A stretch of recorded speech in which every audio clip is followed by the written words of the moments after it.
L'anticiclone Lucifero regna sull'Italia portando tanto sole ma facendoci anche assaggiare l'inferno con un clima che continuerà ad essere davvero molto caldo. E sarà così fino alla fine della settimana, poi già da domenica aspettiamoci qualche temporale sulle nostre regioni. Vediamo intanto il dettaglio del 3 agosto.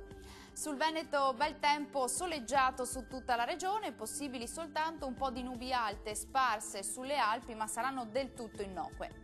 Diamo uno sguardo alle temperature, farà un caldo eccezionale come anticipato, mai come ora, temperature massime tra i 33 e i 40 gradi ma punte anche di 41 gradi circa, minime intorno ai 22-24 gradi. Vediamo ora che tempo farà sul Friuli Venezia Giulia. Altra giornata di sole e di gran caldo ovunque, poche nubi sparse al massimo.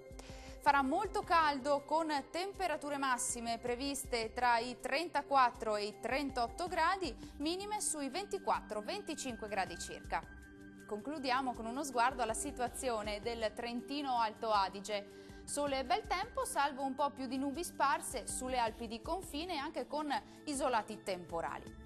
Anche sulla nostra regione farà molto caldo con temperature massime attese in valle sui 36-39 gradi, minime intorno ai 19-20 gradi circa.